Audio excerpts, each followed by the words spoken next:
My kalimba's really out of tune. You should tune it.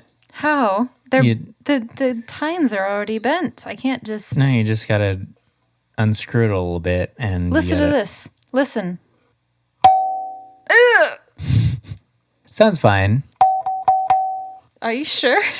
Hold down all the other tines while you do it.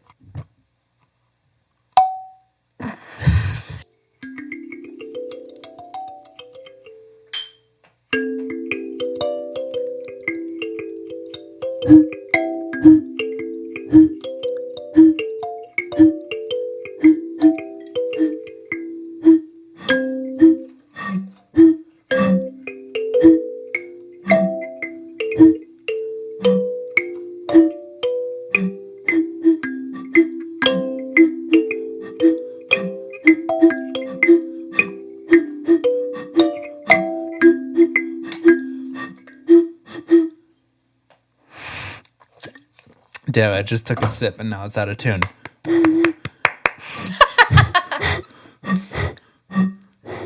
Okay.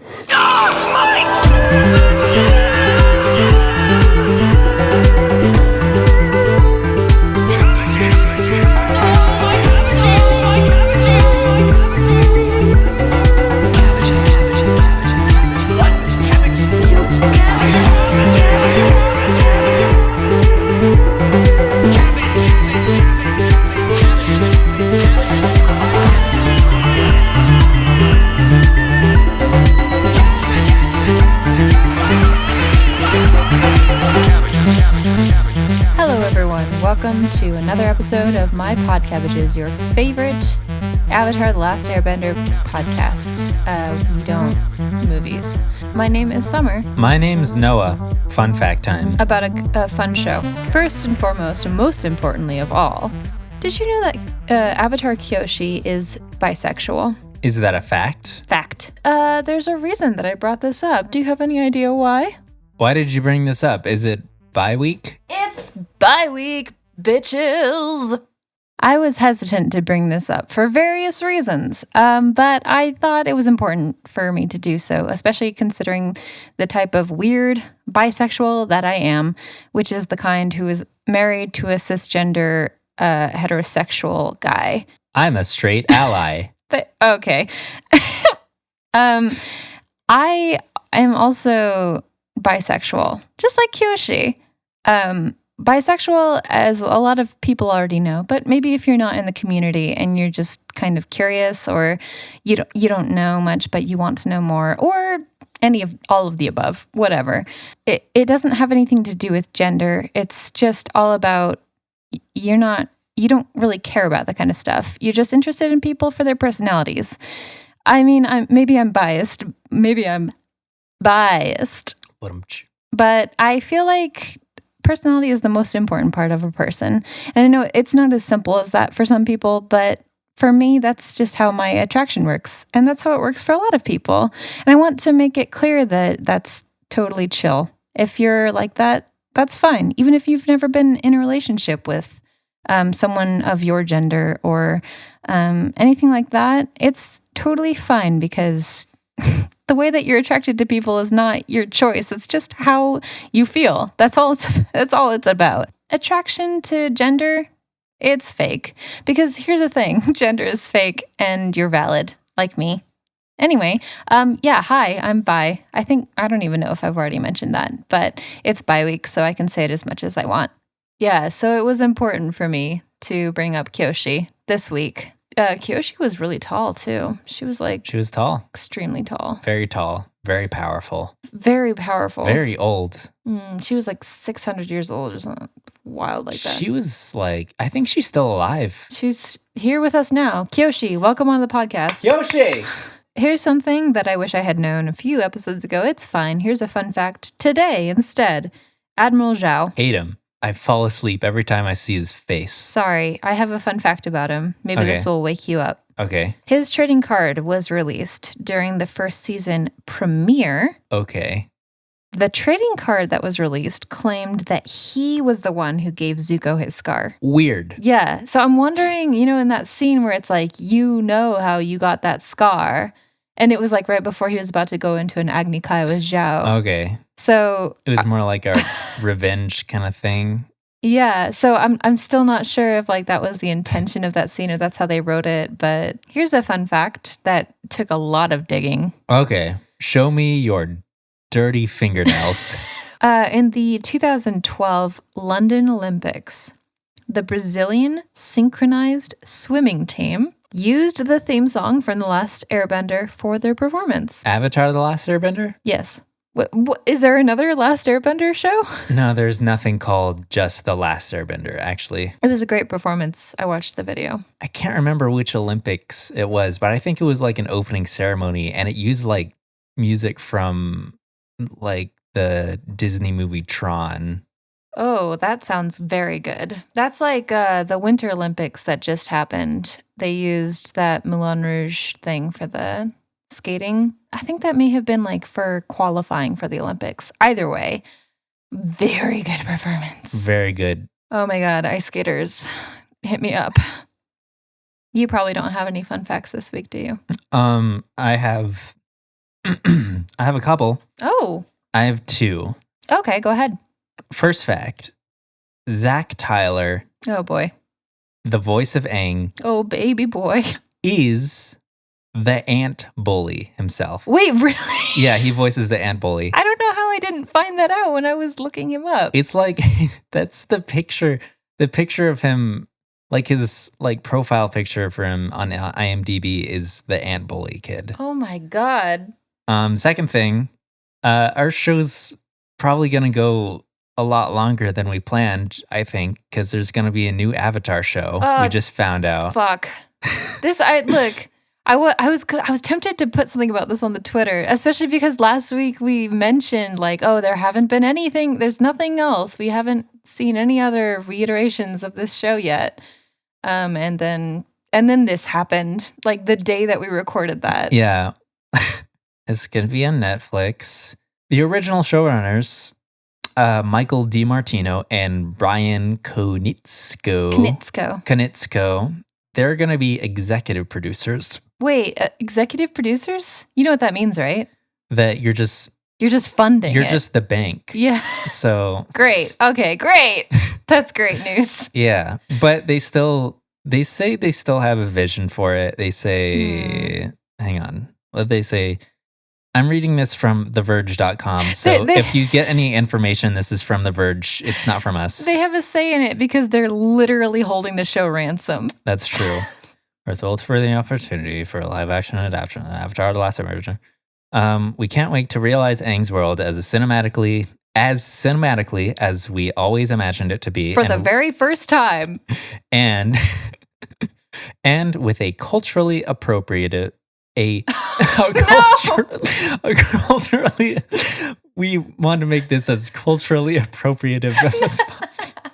With a culturally appropriate non-whitewashed cast. It's a once in a lifetime chance to build upon everyone's great work on the original animated series and go even deeper into the characters' story, action, and world building. They have to know what's at stake here. They have seen, they have had their last Twilight movie, Alice flash forward. Let's slip right into the episode. So the gang is just chilling in the woods at the opening of this episode.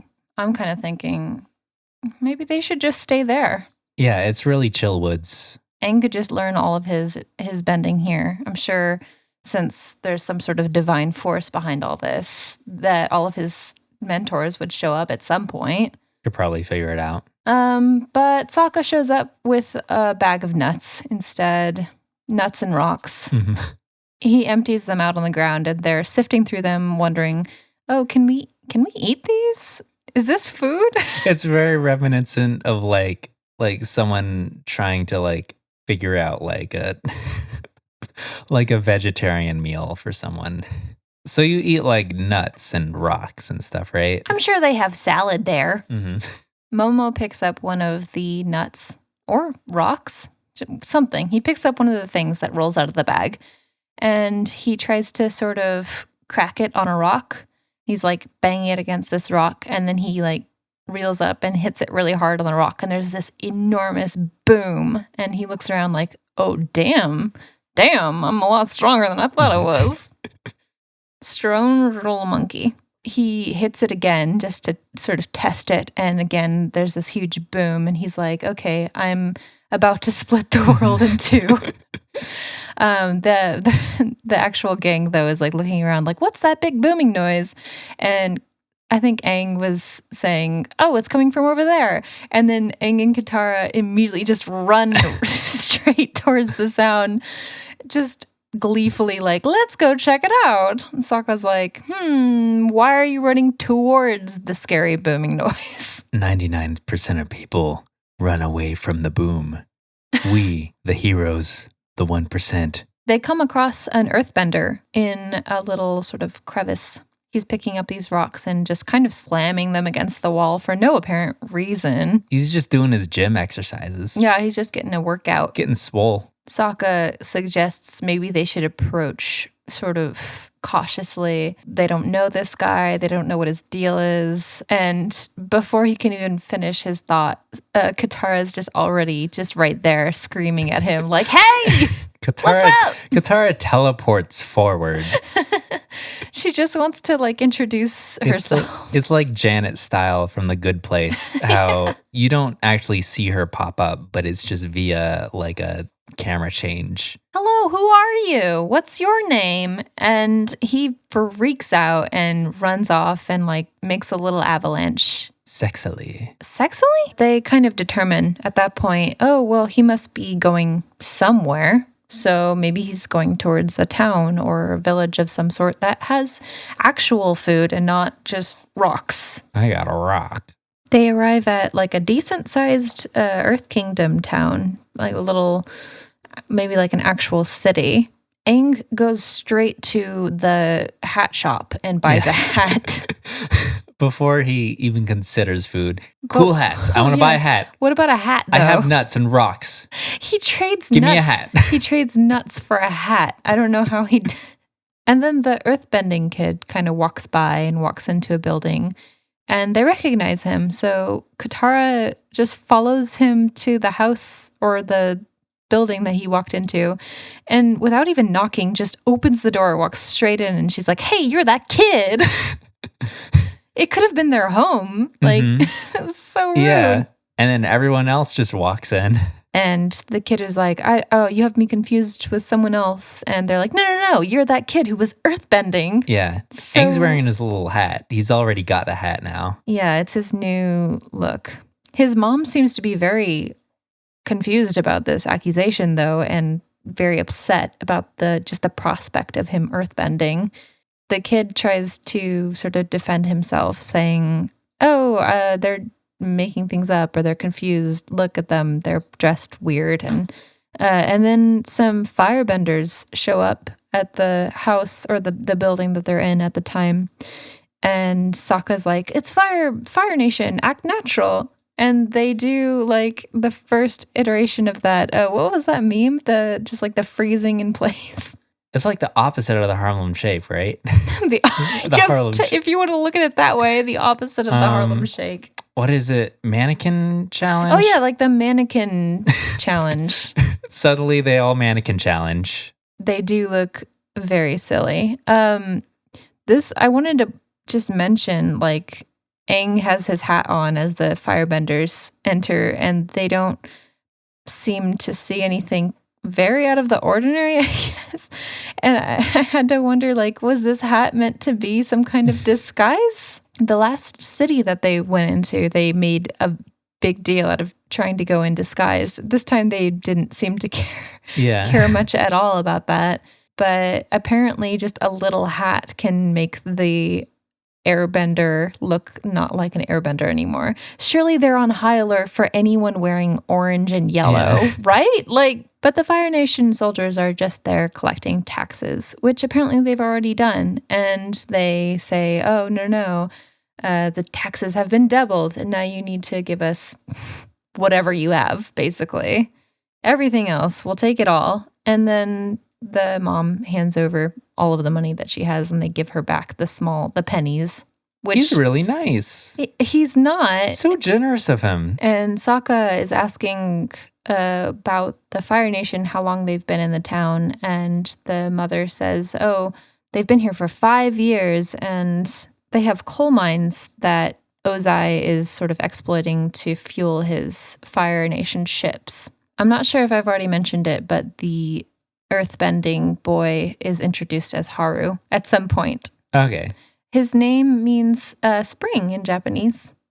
Oh. Yeah.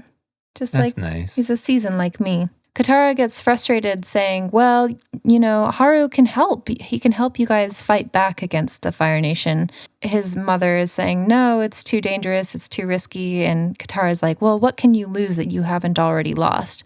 And the mother says, well, we could lose Haru. They could take Haru like they took his father. And we find out that the Fire Nation has just been kidnapping, just taking all of the earthbenders out of this village. We don't know where they've been taking them, but they're just taking them, turning them into prisoners of some sort. This is a very serious episode. It is it's very serious, very political, and it's very different from just the little funky king doing little fun challenges. Yeah, it's quite a contrast from the last episode. Katara has a lot of good stuff to say in this episode, actually. She wasn't in the last episode very much. Mm-hmm. But the dialogue that she has in this one is really touching and interesting.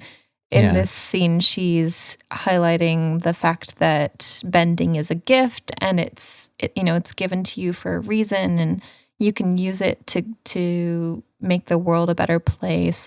And she's saying that Haru shouldn't be like suppressing this part of himself. It's important, and it's very good and helpful, and to tell him to just hide it away is bad for him and for the world. And I think that's just a nice little touching moment in this scene. Yeah, Katara's really leading this episode. Definitely, for sure. But since they don't really have anywhere to stay and they seem like decent people, Haru and his mom give them a place to stay for the night. So Haru leads them out to a barn.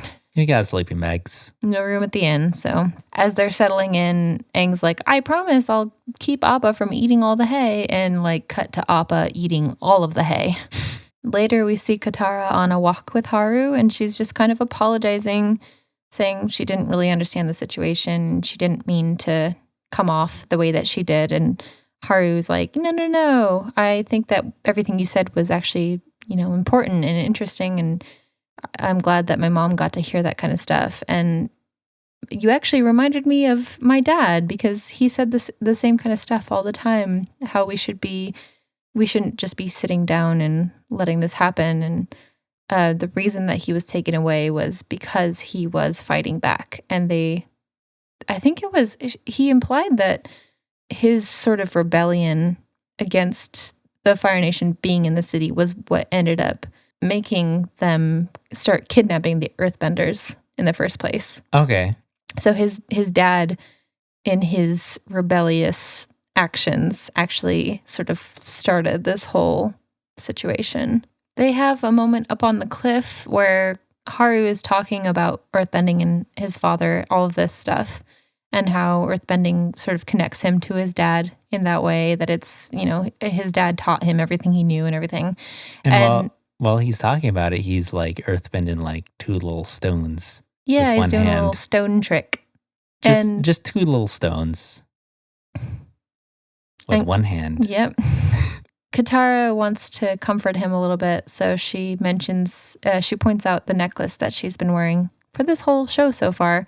And she mentions, oh, this necklace was given to me by my mother, and it's pretty much all I have left of her. So, I kind of same feel. Same hat. Same hat. Big mood. Oh, worm. Summer, can I tell you a secret? Yeah. I don't know what "oh worm" means. Oh, worm? Oh, worm? Oh, word? Like, oh, for real? I don't understand these kids' slang these days. Oh, word? Oh, worm? Yeah. Oh, that's really funny. I get it now. Noah understands a meme. Oh, worm.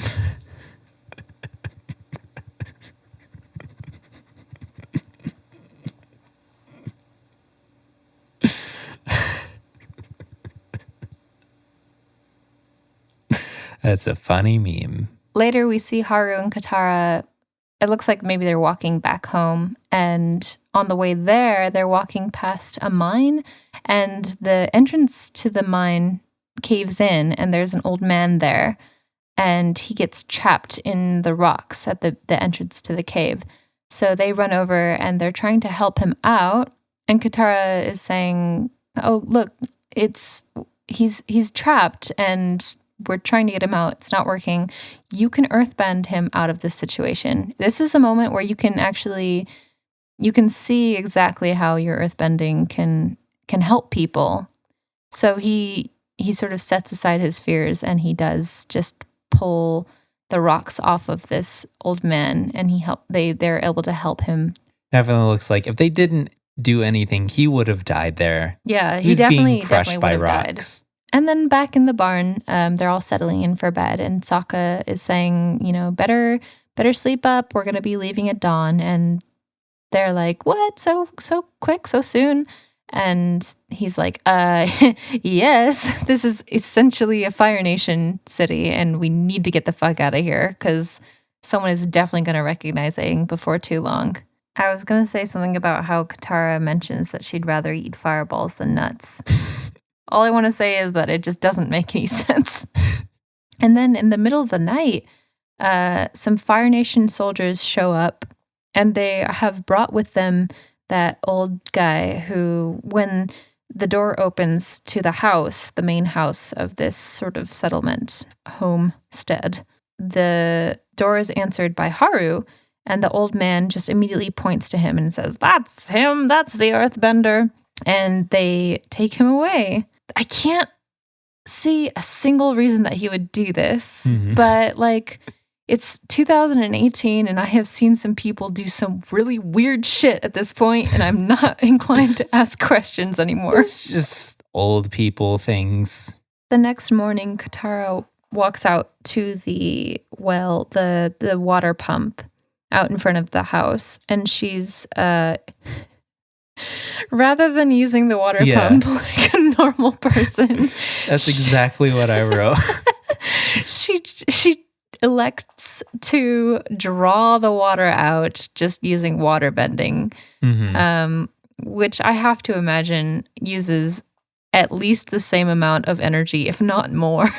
Yeah. I mean, I guess it's a little, it's good practice. But on the other side, on the other hand, I'm thinking, I mean, they don't really know why the Fire Nation soldiers are rounding up these earthbenders. Hey, Summer. What? Here's an idea. Okay. Maybe she's never seen a water pump before. That's a good point. If that were true, I would understand. She just, someone's like, get some water from here. And she just sees this pipe and it's like, how the fuck? What the But assuming she does know how a water pump works, if I were her, realistically, knowing that the earthbenders are being rounded up and taken away, there's no reason for me to assume that they wouldn't do the same for waterbenders. Yeah. Earthbenders will take away, but waterbenders, they're fine. You're on thin ice. But as she's in the middle of filling this sort of vase, this basin up with water, she looks over and she sees Haru's mom off in the slight distance. She turns around to look at Katara and she looks heartbroken. And Katara just drops the vase and it shatters all over the ground and the water all spills out. And she runs back into the barn and tells the boys what she saw, which was, I'm not sure if there's any more than an implication, but she seems to be very confident that Haru has been in fact kidnapped. She wants to come up with a plan to get him back, of course. How? She tells them that she's going to get arrested for earthbending. What?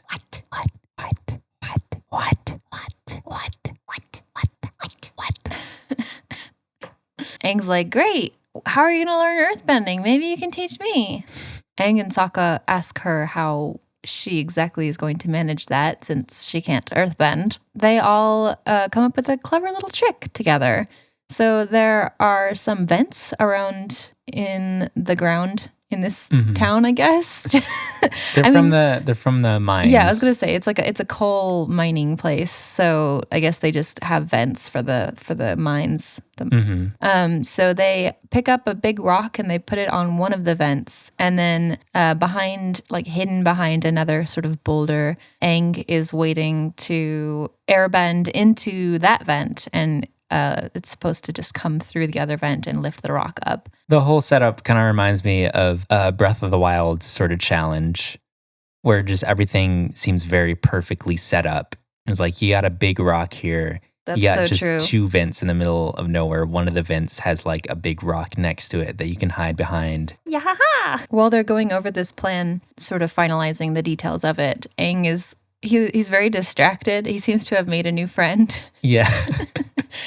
There's just this little yellow butterfly that's just flying around his head, and he's like lifting it up and down with like airbending, and they're getting along famously. He's just kind of blowing on it with his fingers. Ooh, I don't like that visualization. When they were on Kyoshi Island, Aang was sort of having the same kind of issues where he was being a little like loosey-goosey, like just trying to be a silly guy, and he learned that he needed to be a little bit more responsible and a little bit more careful. And then I guess when they just went to Omashu, Bumi just ruined all of his life. He immediately reverted back, buying hats, playing with butterflies. That sounds like the Moomin life for me. Yeah. So when Katara and Sokka are having their very, very badly acted out argument, and they sort of start this whole scenario trying to get the attention of the Fire Nation soldiers, who, by the way, how did they get there? Like, what were they doing over there? They're just conveniently walking up. Just walking by. I guess they're just kind of everywhere. I guess they noticed that they've just been walking in a cycle for every 10 minutes. Okay. Maybe. The acting that they are exhibiting in this scene is horrendous. And it doesn't even look like it's scripted because Katara is like sort of improving, but they're just sort of, they're arguing these choppy words like, "How dare you say that to me, you large-eared cretin?" I'll show you. Who do you think you are? I am. Sokka is like genuinely offended by this. He's like, "Wait, actually, can you please stop?" And she's like, "No, large-eared cretin. I bet elephants get together and make fun of how big your ears are." Another normal animal. True. Katara's cue line comes in then. She says, "Earthbending style." And she like jumps up in the air like she's a Powerpuff Girl, and her face gets all weird. And then they're just standing there like uncomfortably because that was when Aang was supposed to be lifting up the boulder. So she says it again, "Earthbending style." And then he's like, "Oh shit." And he does his little thing. The boulder lifts up, and who's lifting the boulder? Why, it's Momo, apparently. Yeah. The Fire Nation soldiers are immediately convinced that it is, in fact, the lemur who's doing the earthbending. Hey, that lemur's earthbending. And then Sokka's like, "No, you idiot, it's the girl." And they're like, "Oh, right, of course." And then they just arrest her. Like none of this is suspicious at all. Arrested for earthbending crimes. As Katara's being taken away, Sokka whispers into her ear that she has 12 hours to find Haru, and then they're going to be coming in to extract her.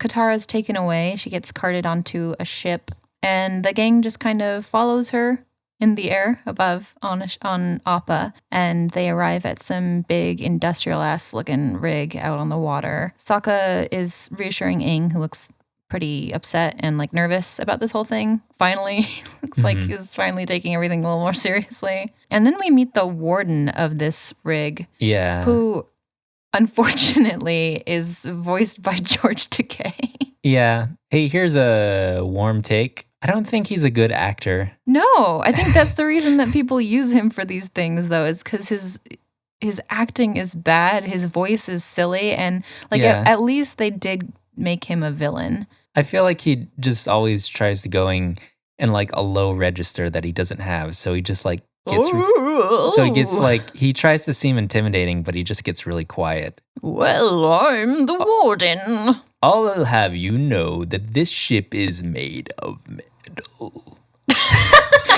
This guy's really intense though. He like does not he does not mess around.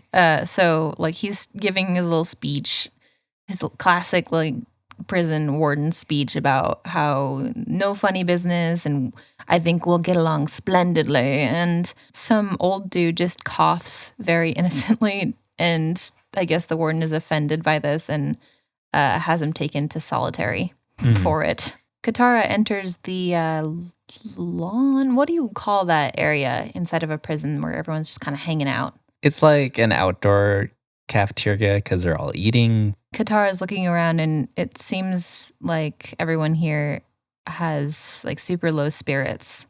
Everyone looks really bummed. But she very quickly runs into Haru and is excited to see him. Looks like the mission might be over. Wow, she did it. That's the end of the episode. She found him. They can go. Haru wants to introduce Katara to his dad because, of course, he's there too. He was imprisoned here. Haru did get to see his dad at least. There's a little bit of a silver lining. Haru's dad is named Tyro. I recognized his voice from something, and at first I thought it was James Earl Jones. But he's voiced by an actor named Kevin Michael Richardson, who is the voice of Captain Gontu in Lilo and Stitch. Big shark man. Yeah, the big guy. And then also the voice of the possessed Mabel in Gravity Falls, as well as just a lot of other little roles here and there. His voice is just everywhere. Yeah. That's how voice actors work in cartoons. Yeah, I just heard him and was like, oh, I recognize him from everything. From everything. You deliberately disobeyed me. That's James Earl Jones, though. That's all I can think. Whenever I hear James Earl Jones' voice, all I can think is that one line from Lion King. I'm going to grow up and never watch that movie ever again, and that's the only thing I'm ever going to remember about it. You deliberately disobeyed me. Luke, you've deliberately disobeyed. James Earl Jones also does the audiobook for the Bible. And God said unto the people, Jesus, I am your father. And you deliberately disobeyed. That's what Jesus said to Judas. You deliberately disobeyed me. Okay, thank you. Katara is like, oh, awesome. Now that you two are together, what's your escape plan? And Tyro's like, the plan is to survive, you idiot. She gets kind of upset though. Like, wait, you're not even going to try? Like, you're not doing anything here? And, you know, he's saying like, well, look around. What can we do? Everyone here has given up hope a long time ago. And Katara is still very fired up. And Tyro's like, I admire and envy you for your spirit and your attitude. But Katara's like, no. And she gets up on this little platform and she holds up a pan and starts banging it. And she makes this huge, elaborate, very inspiring speech. She's telling them how the guards can't take away your courage. And it sounds like she's spent hours on this speech, but she just kind of whipped it up out of nowhere, just flawlessly. We find out in this episode that Katara is very good at improv. Very good at improv, very good at public speaking, and she should be like a motivational speaker. She like includes little metaphors and shit. She talks about how the Avatar is returned, and like I was like, you know what? She's right. Pause the episode. I'm gonna go change the world. All of you here are earth bantering when you should be earth bendering. But the people are just entirely unfazed. There's just nothing, like they don't care about this speech at all. It does nothing for them. And even just the warden and the guards were all watching and they didn't do anything about it. Like they didn't even like go tell Katara to shut up or anything. The warden just kind of walks away smiling. And then it's getting a little dark out and we see Aang showing up over the edge of the rig. He just goes in and brings Katara out. He just slips out. Just very easily. It seems like it's really, really easy to escape this place. They are going in and out of this place like for the whole episode without any issues. They tell her that her 12 hours are up.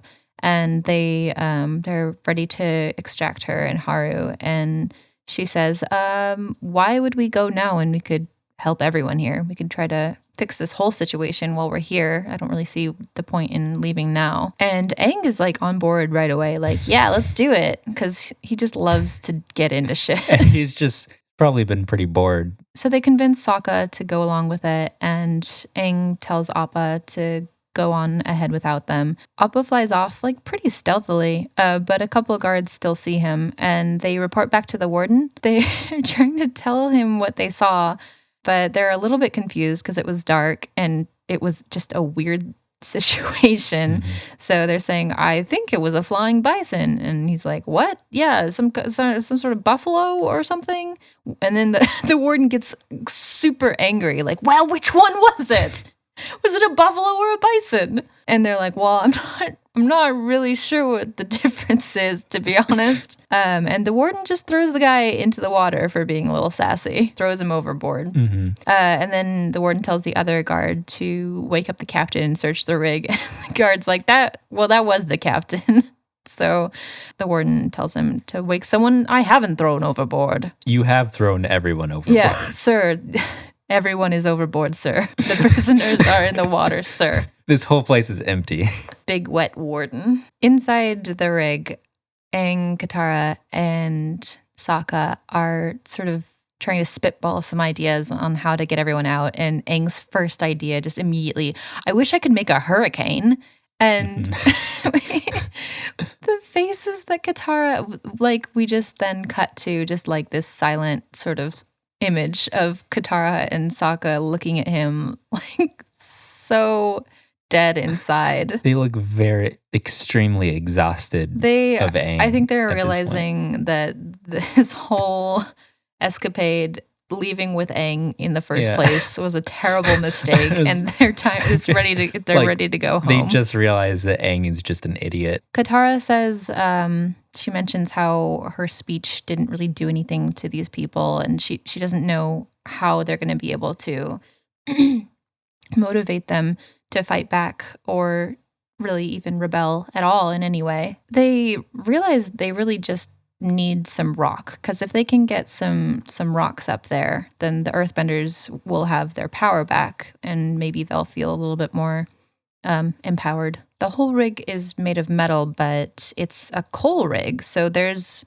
rocks in there somewhere. So the gang is devising a plan around the coal, the sort of like an Ocean's 11 style, where it's like the camera like zooming really, really quick through like all the different parts. There are 5 guards here, and and one of the guards only spells truths, and the other one can count lies backwards. To me, it reminded me more of like the Finding Nemo scene. Okay. They're explaining like how to get out of Well, that's the same thing. Escape the tank. It's a heist scene. I'm pretty sure it came from Finding Nemo. You're right. So there are vents around on the rig, and they're all connected to this central sort of place where all of the coal is at the bottom, and coming up through the vents is the ventilation, of course. Can I say that the world building for this sort of rig environment doesn't feel very realistic? It feels a little weak right now. You don't even see like where all the prisoners go. You don't see like their cells or anything. Or what are they doing there? They're just like, always outside. Are they actually like being put to work? Yeah, or like what are they burning the coal for? I feel like that they should just be transporting the coal onto other ships. How this whole system works is just very confusing to me. They figure out that they can just close off. So Aang goes down, he closes off all of the vents leading into the middle except one of them. And then Aang will jump into the coal area, blast it all up through the one remaining vent that's open, and it should just all shoot out into the area where the prisoners are. They're finalizing this sort of plan, and suddenly Katara and Sokka are surrounded by guards. Before they can really arrest them or go any further with that, Aang does his extremely powerful earthbending to get all of the coal out through that vent. Like it had to have been so much force. It's a lot of coal. Yeah. It looks like the Scrooge McDuck vault amounts of coal in there, and he just burst it all out. And then the sort of lobby area is just all covered in coal, and Katara's like, well, you guys, you got your rocks, get to it. And they just still don't care. They have everything that they need to sort of rebel now, but they don't care anymore. They've given up. The warden gets his evil villain moment where he does a big ol' evil laugh and goes on about how, you idiot, you thought a little inspirational speech and some rocks would change these people. People? there's no reason for him to continue this conversation. It just feels like he's trying to reach a word count or something. Yeah, he just goes on and on, like talking absolute shit about the Earthbenders. And understandably, Haru just gets kind of pissed off and just throws a rock at him. Because, like, apparently they're not motivated by, like, positivity. They just, they're very reactive to people insulting them. Which, I don't know, I guess that's kind of how an Earthbender personality is meant to be. That's true. Yeah, so it cuts to Haru and he's spinning around 3 rocks in his one hand, similar to how he was spinning around 2 rocks in his hand earlier. That's character growth. That's growth. That's growth. But yeah, Haru throws the first rock and then it all kicks off. Everyone jumps in, starts earthbending, and Tyro appears to be a real force to be reckoned with. He's very, very good at earthbending. He's taken on like 5 people at once. He's like hitting people with big rocks. He's like cutting people's hair with rocks, giving them fancy haircuts. He's like building a little bowl out of rock and then like making little rock Beyblades. He's like building a rock baby and earning money for its college tuition. And then he's using the baby to like rock bend and beat people up because it's going into wrestling college. He takes care of the baby for 19 years and now the baby is part of the Earthbender army. He's created a pair of glasses out of rocks so he could see farther. He made a rock sniper rifle and now he's just no-scoping all these Fire Nation people. He's sniping all of the Fire Nation soldiers at his hometown. He's like creating rock-based biological weapons. He's like carving a bunch of rocks meticulously so that at the end it just spells owned. And around it is just like a bunch of Michelangelo statues. Just thrown in there. It's like a Dada art of only Michelangelo statues that all spell out owned. There is a part where Sokka is he's just cutting everyone's spears in half with his boomerang. He's not even throwing it. He's just like using it as like a little boomerang sword thing. It's really cool, actually. Like he hasn't really shown himself to be much of an effective or competent warrior up until this point. But finally he's realizing, you know what? I'm not that strong. I probably can't hurt anyone with my boomerang, but at least I can break their spears. Yeah. And he does that. And then like the top halves fly up and just Momo's just catching all the pointy bits. Unfortunately, the warden is also a very good firebender and he's doing some cool stuff too. I don't want to get into it. I don't want to give George Takei any more exposure. But then at the end, it looks like Haru and his dad Tyro, I think it's the 2 of them, they make just a really big dense rock and they bust a hole in the wall. And then Aang comes up with a clever little idea and he essentially makes a gun out of air. So he like creates this little air funnel and he's like, throw some rocks in here, and they just start chucking rocks into the little funnel. Which I'm gonna bring this up, but like, can you see airbending?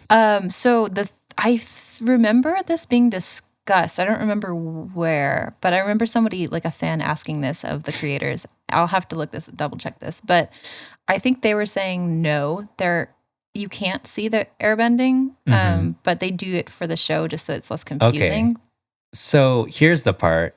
Yeah. Aang's he's just like circling his arms around and he's like, like you see the whole funnel and it's like behind his back and he's just like twirling his hands around. It's like, so throw some rocks in here. And he's just wiggling his hands around. It's like, where? I mean, I like to imagine if it's strong enough, maybe it picks up, sort of like a tornado will pick up some dust and maybe a little bit, like you can see the air like woobly a little bit. So maybe they can kind of figure out what's going on here, but yeah. And it's probably like very coaly, so there might be like some coal smoke or whatever. So yeah, they could also probably just kind of feel around where all the suction is. It's just a 5-minute scene where they're just like feeling around. It's like, where's the funnel? Where do I put it?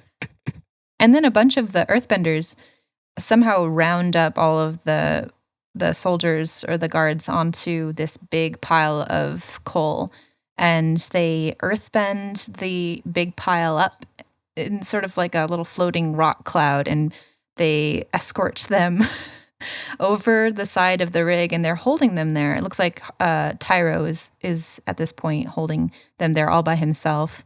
And the warden's screaming, "Please, I can't swim." And the warden, he's like, "I'll take your death on the rocks." And just What? he actually says something way cooler than that. He says, "I've heard cowards float," and then closes his bending and all of the rocks fall into the ocean. There's something I want to say really quickly though. What? That sounds really, really badass, and like I liked to hear him say that. Yeah. But like, what does that even mean? It's a weird line. Yeah. There's probably something in there, but he's basically just calling him a coward in an interesting way. It reminds me of the line from like the first X-Men movie where Storm is like, "You know what happens when a frog gets struck by lightning? It's like same thing that happens to everything else." I wanted to mention though, like since I started learning martial arts, this is something that I didn't notice until watching this time. When the benders stand up straight and they sort of bring their hands into the middle and like flatten them and like push them down, sort of, that's hard to explain. You're like forcefully pushing away from yourself towards the ground in front of your body.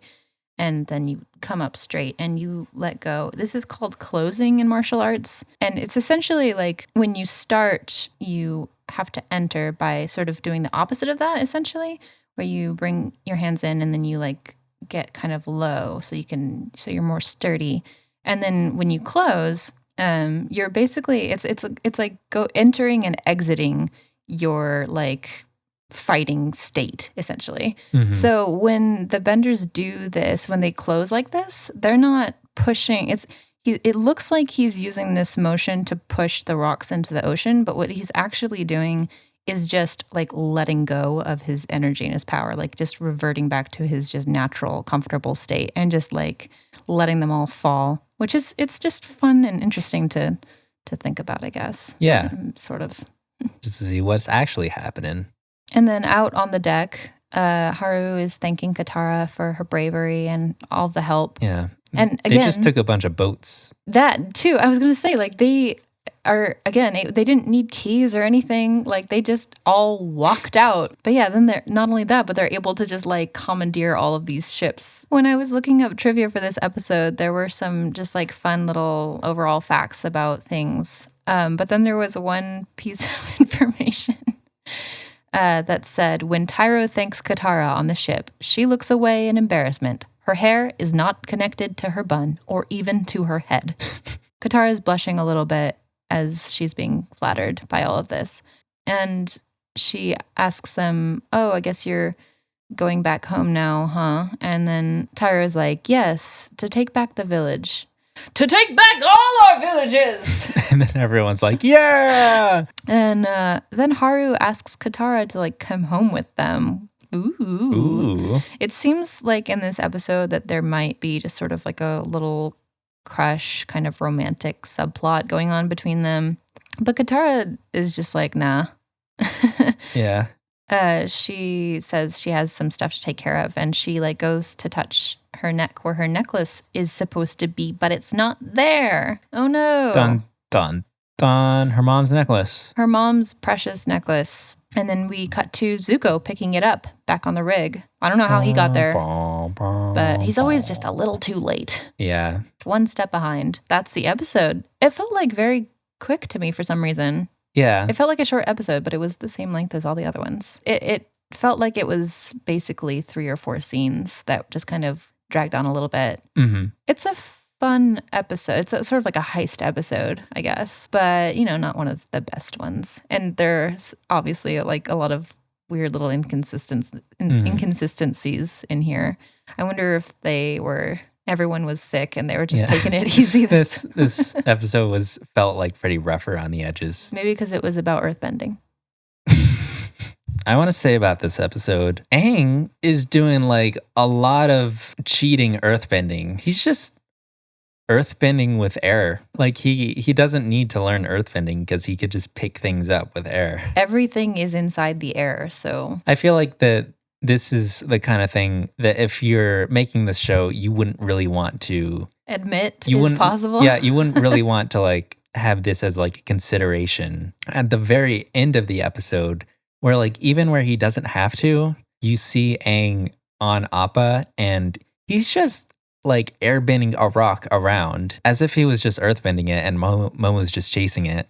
I mean, to be fair, we've seen him do that with the marbles. Yeah. And airball and the pies. He's a pie bender too. It feels a little OP. Do you want to get into the character stuff? Okay. What does Katara value most?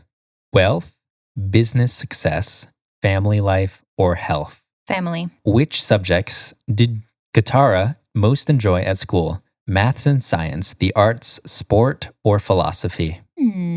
Between art and philosophy. I would say philosophy because she seems a little bit more of a thinker. I feel like Katara thinks more about like concrete things like philosophy than I mean, how does Katara begin her day? With a coffee, by starting work just straight away, brainstorming ideas, or taking part in some exercise. Seems like she just gets right to it. What is Katara's tech specialism? Development, management, support, analysis, intelligence, and data, network, systems and security, testing and quality assurance, architecture, or other. Analysis, intelligence, and data. Analysis, intelligence, and data. A nerd one. They're all pretty nerdy. Yeah. In what sort of environment does Katara prefer to work? Independently, leading a large group as one voice and a small focused team, hands-off approach, delegating to others. As one voice, small team. Katara has received significant investment into her company. What would she spend the money on? Experimental new technologies, improving employee work conditions, expanding operations, or starting a side project? Definitely improving worker conditions. Absolutely. Katara is a good person. Katara is most motivated by her personal legacy, creating something new, being in control, or collaborating with others. Probably collaborating with others. Where in the UK would Katara live? Okay. Northeast England, Northwest England, Yorkshire and the Humber, East Midland. Wait, no. I got to Northeast England, Northwest England, Yorkshire and the Humber, East Midlands, West Midlands, East of England, Greater London, Southeast England, Southwest England, Wales, Scotland, Northern Ireland. Wow, was that your Irish accent? Was that your Irish accent? Northern Ireland. That was my Northern Ireland accent. You're very brave for embarrassing yourself this much in public. I know. I don't know the difference between any of these. It's the same island. Yeah, I have no fucking... Okay, not Ireland. I know that. Not Ireland. Probably not Scotland. Probably not Scotland. Probably not London. Probably not London. So we can eliminate those, but the other ones that's just all the same to me. Alex, please help. Can we pause and phone in a friend? The question specifically says, where in the UK do you live? So maybe we should just go with the most north part, because it would be the coldest part, which is where Katara lives. I don't know about that. Or the most south, or the most northern part. I think, or the more southern part, because that's where. The more north you go, the worse it is. I think, like culturally. Maybe? I don't know. That's where Scotland is. Yeah. I don't know. Just pick any of them that aren't Scotland, Ireland, or London. Okay, I'm just gonna say Wales because she's a waterbender and there's whales in the water. Fair enough. That question was very bad for us. Which word describes Katara's entrepreneurial journey? Determined, passionate, creative, or disruptive? Passionate. Outside of work, Katara would like to unwind with friends, keep up to date with company emails, enjoy a good book, or spend time with her family. Spend time with her family. What is Katara's attitude towards risk? Risk leads to business failures. When carefully assessed, risks can bring benefits. Risks are necessary to gain a competitive edge. Risk is the birthplace of innovation? I think she believes like sometimes it's good to take a risk and it can help in certain situations. If a project needs completing under a strict deadline, how would Katara approach it? Katara would work around the clock if necessary. She would enlist the help of others. She would request a more reasonable time frame, or she would prioritize shifting tasks to complete the project. Whichever one's more responsible. Work around the clock, enlist the help of others, request more reasonable time frame. Prioritizing? Yeah, probably that last one. Okay, I don't know who this person is. Here's the tech entrepreneur that Katara is. Susan Wojcicki. Wojcicki.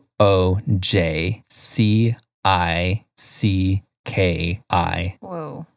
The CEO of YouTube. While entrepreneurs are known for having an all-consuming work ethic, for Susan Wojcicki, this isn't the case. She recognizes the importance of work, but understands that it is not everything and regularly puts family life first. She believes that productivity and success are not necessarily built on 15-hour workdays. Wojcicki is secure enough to admit that she doesn't always have the answers, and this open-mindedness has seen her adapt to new technologies, working across various Google products before becoming YouTube CEO. If you value compromise and communication, then you're an entrepreneur of the mold of Susan Wojcicki. That's a great description of Katara. I really don't like comparing her to the CEO of YouTube. I feel like information-age.com has a really just the neutral positions on everyone. Our next character quiz is a mystery character to be revealed at the end of the quiz. I hope you're excited. Okay, I know who it is. Otherwise, I wouldn't be answering. Does this person love their country? Yes, I think they value it a little too much. How does this person feel about infidelity? I think they would be totally fine with it. How religious is this person? My day begins and ends with prayer. Religion is destruction. If there's food, I'm in. I could use some help with some questions. If there's food, I'm in. They are just an opportunist who just likes to take advantage. How good of a shot is this person? How good of a shot? Like with a gun? Yes. Okay. Bullseye, baby. I will never touch a gun. I haven't tried, but I think I'd be close to target. I think they would think that they would be really good at it. Can this person tell a lie? I can pull it off, but I'd feel very guilty about it. I can lie so well, I should probably be an actor. They would definitely lie. Does this person believe in everlasting love? Absolutely. It's a nice idea, but I'm not sure I'll ever find it. Or no, you can never know what to expect from life. Absolutely no. Love is a foreign concept to this person. What does this person like to drink? Vodka, wine, juice, or beer? Juice. Probably just a gallon of juice a day. Pick a meal. Something with international flair. All-American comfort food, or you pick, I'm too busy working. I'm thinking this person in a world with no American culture would be eating all-American comfort food anyways. Is this person generally aware of what's going on around them? Say what? Or, yes, I see and hear everything. This is a tough one.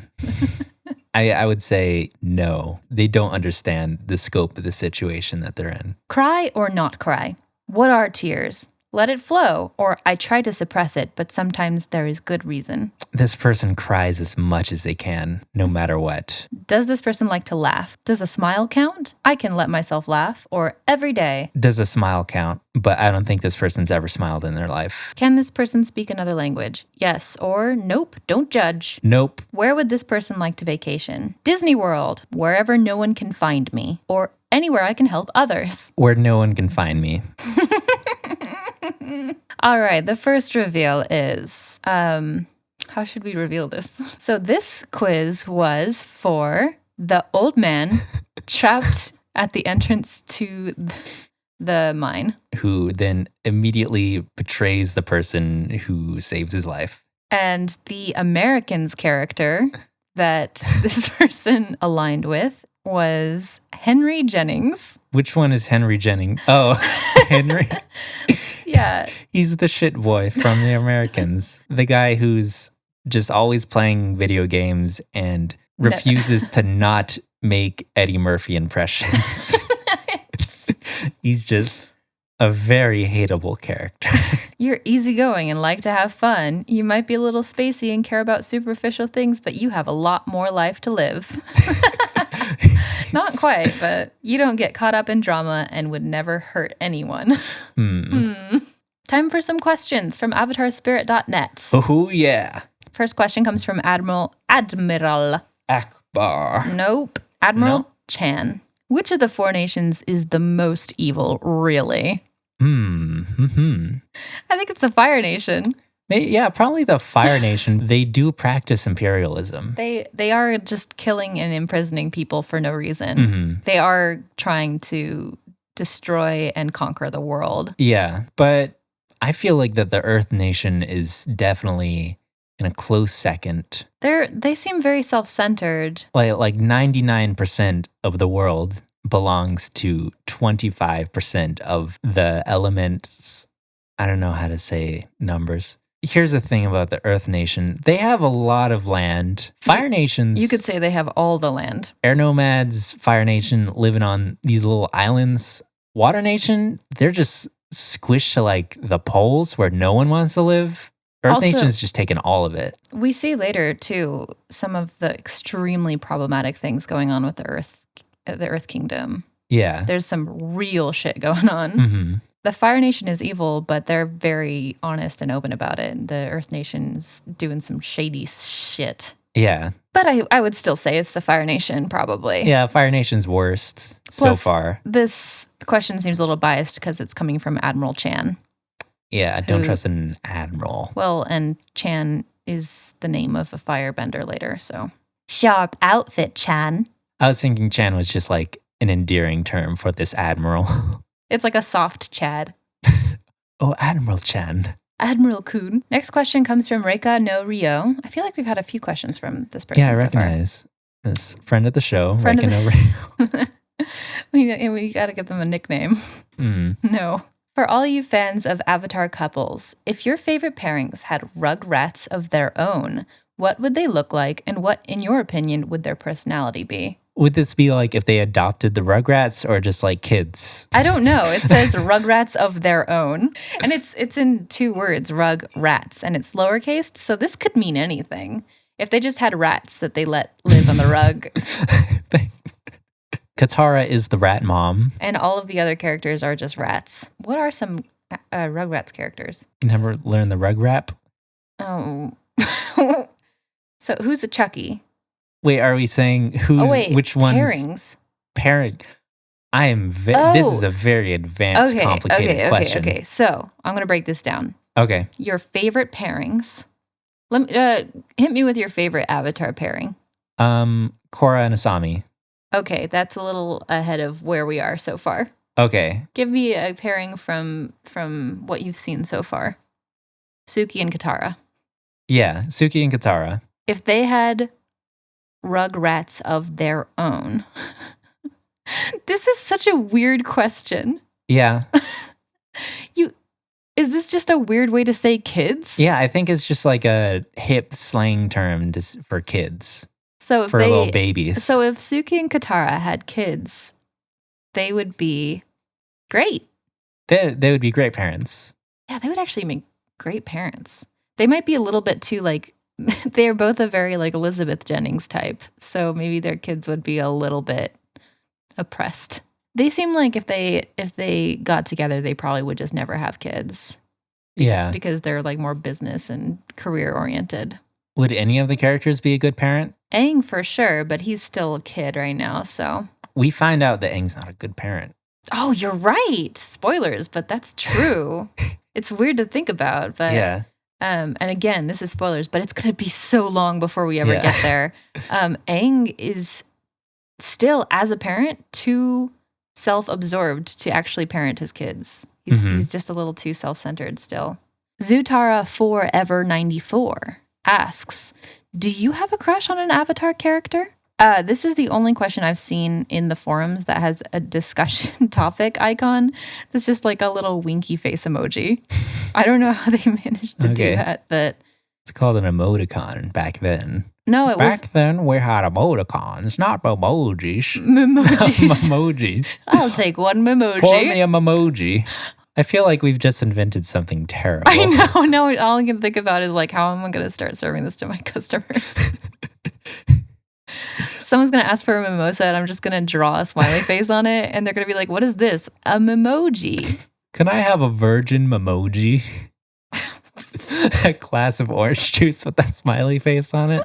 Every morning I wake up, I pick up my emoji cup. Say a little prayer for you. So do you have a crush on any of the Avatar characters?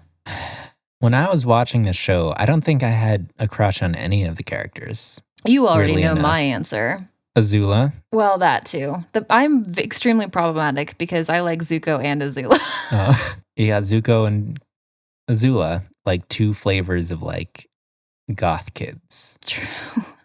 To further that trend, in Legend of Korra, I just had the biggest crush on Asami. Mm-hmm. Holy cannoli. At least she's like way more well-adjusted than Zuko and Azula are. Last question. What are your cabbages? Exhale your vape. Okay. Tinky Winky, Spider-Man, what? Spy Kids, just spy things in general.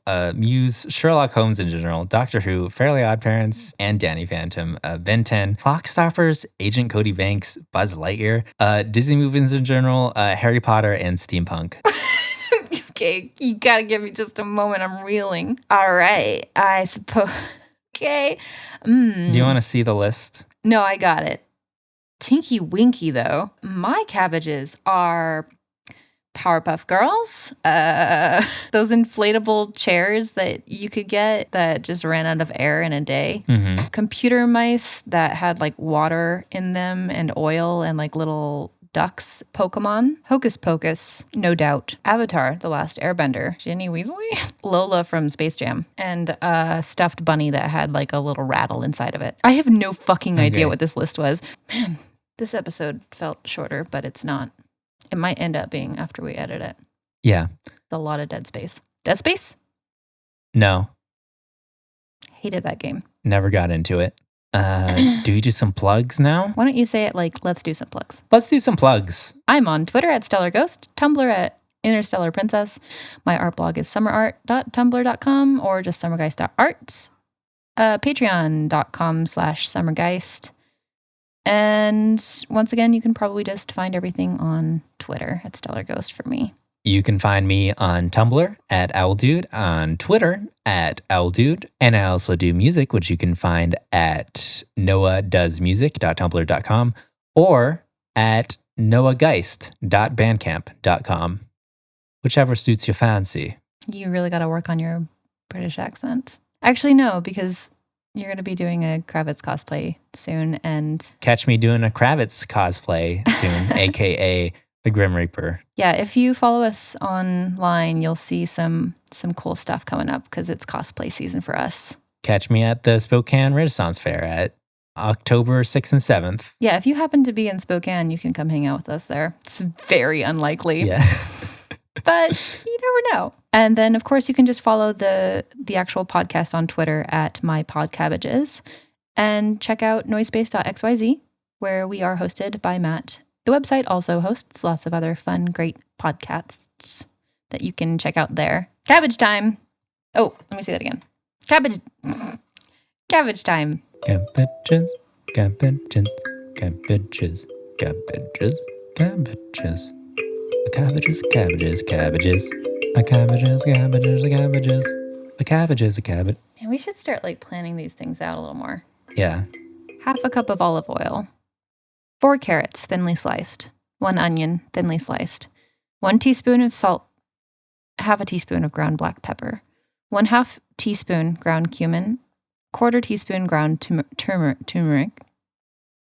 4 potatoes, plus 1 potato, peeled and cut into 1-inch cubes. 1/2 head of cabbage, shredded. Heat the olive oil in a skillet over medium heat. Cook the carrots and the onions in the hot oil for about 5 minutes. Stir in the salt, pepper, cumin, turmeric, and cabbage and cook another 15 to 20 minutes. Add the potatoes, cover, reduce heat to medium-low, and cook until potatoes are soft. 20 to 30 minutes. Potatoes. Tip. Aluminum foil can be used to keep food moist, cook it evenly, and make cleanup easier. A little vegan cabbage recipe for you. Thank you. A little Ethiopian dish. Oh, thank you. Try out with your friends and family. Cabbages. Cabbage. Can we just end here? Yep. Yeah. Cabbage. Gotta give myself a second. Because this is me coming out for the second time. And I'm drunk. And it still seems nervous to me. Mm-hmm.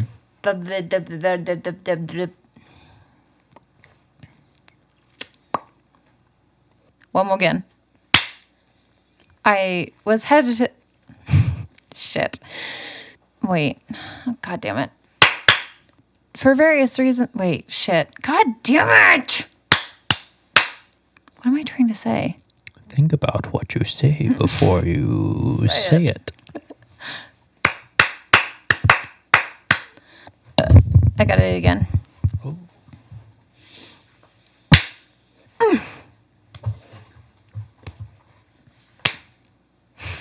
Now we're just clapping. Hang on. I'm gonna look it up. Blah, blah, blah.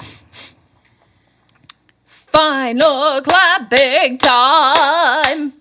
Final clapping time. It's time for the final clap.